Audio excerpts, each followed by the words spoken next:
जिस जासूसी जहाज के बूते ईरान दे रहा था अमेरिका को धमकी, वो अचानक कहां गायब हो गया। रेड सी में अमेरिका और ईरान के बीच तनाव बढ़ गया है। रिपोर्ट के मुताबिक अमेरिकी नौसेना ने ईरान के सबसे आधुनिक खुफिया जहाज जागरोस को बीच समंदर में डुबा दिया। हालांकि इसकी आधिकारिक पुष्टि नहीं हुई है। वहीं यमन के ईरान समर्थित हूती विद्रोहियों ने 48 घंटे में तीसरी बार अमेरिकी युद्धपोतों पर हमला करने का दावा किया, जिसे अमेरिका ने गलत बता दिया। यमनी सशस्त्र बल अल्लाह पर भरोसा रखते हुए इस आक्रमण का सामना कर रहे हैं और आक्रमण का जवाब आक्रमण से दे रहे हैं, तथा यदि हमारे देश के खिलाफ हमला जारी रहता है तो हम पीछे नहीं हटेंगे और जवाबी हमला किया जाएगा।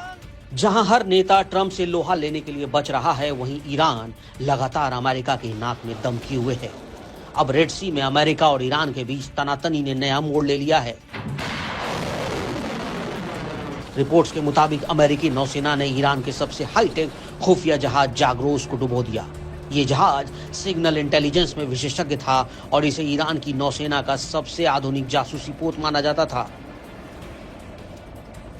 इतना ही नहीं, ये वही जहाज है जिसके दम पर ईरान अमेरिका को लगातार आंख दिखा रहा है। सऊदी मीडिया अल हदद के मुताबिक अमेरिका ने इस जहाज को निशाना बनाया और एक ही हमले में इसे समुद्र में डुबो दिया। हालांकि इस घटना की अभी तक आधिकारिक पुष्टि नहीं हुई है। वहीं हूतियों ने लाल सागर में USS Harry S Truman carrier group पर मिसाइल और ड्रोन से हमला करने का दावा किया है। हालांकि अमेरिकी रक्षा अधिकारियों ने इसे गलत बताया और कहा कि हूती अपने हमले की सफलता को बढ़ा चढ़ाकर पेश कर रहे हैं। हूतियों ने यह हमला ऐसे समय किया है जब अमेरिका और इजराइल गाजा में भीषण हमला कर रहे हैं। इजराइल हमले में अब तक 330 से ज्यादा लोग मारे जा चुके हैं, जिससे मध्य पूर्व में तनाव और बढ़ गया है। गाजा युद्ध शुरू होने के बाद से हूती लगातार रेड सी में जहाजों को निशाना बना रहे हैं। हालांकि जनवरी में संघर्ष विराम होने के बाद इन हमलों में कमी जरूर आई थी, लेकिन अब उन्होंने हमला फिर से तेज कर दिया है।